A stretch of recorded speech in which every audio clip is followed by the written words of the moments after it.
The lowdown on dog clicker training. Dog training is a necessity when you make the decision to keep a dog as a pet.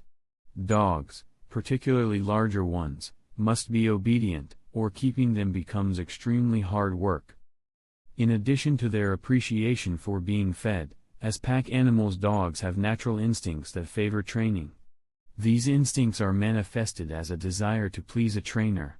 This gives the dog trainer an unbeatable edge in shaping the dog's behavior. While dogs can be trained for complicated, serious actions, such as rescue work, circus acts, or medical diagnosis, there are certain elements of training that almost all dogs can learn, to the benefit of both dog and trainer.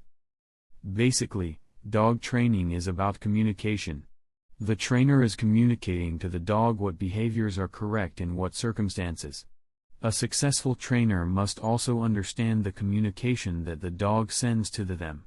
The dog can signal that he is unsure, confused, nervous, happy, excited, etc. The emotional state of the dog is an important consideration in directing the training.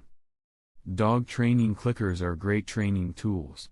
They are effective training tools for puppies or dogs because dog clickers make a very distinct sound, letting you control your timing, and eliminate the inflection in your voice that can hinder dog training.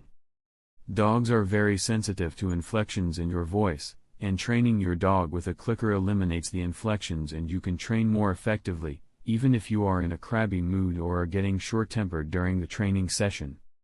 Now that you've got a dog clicker, it is time to train your dog to get used to the tool.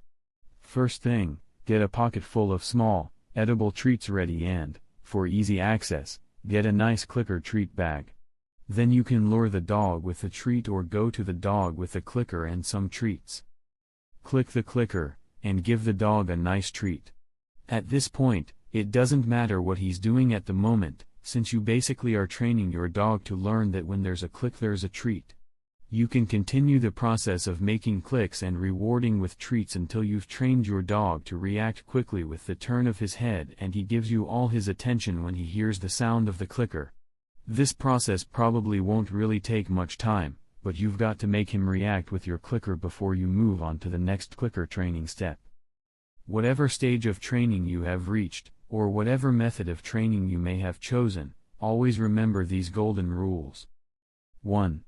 Be positive. It is necessary to use positive reinforcement when you train your dog or puppy by offering some dog treats and a lot of praise if he does something correctly. During the initial training sessions you can offer both praise and treats. 2. Firm and friendly. When you give commands such as stay and come, you want to use a happy, friendly voice. On the other hand, you will want a lower, firmer voice for sit, down, and stay. 3. Start young, but not too early. The ideal time to start training begins at 6 to 8 weeks, maybe even earlier depending on the puppy.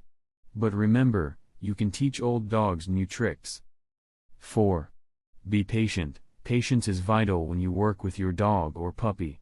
If you feel like you're at the end of your rope before you've even started, don't attempt to train your dog. Your dog is incredibly smart and will pick up on your emotions. 5. Keep it short. 15 minutes or so is about the right time for learning simple commands, so concentrate on a single command a session and end it on a positive note.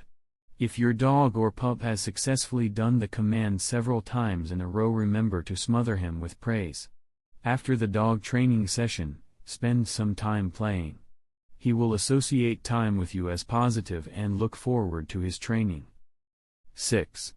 No distractions. Try to pick a quiet place free of distractions when training your dog. A secluded garden or a quiet inside room works best.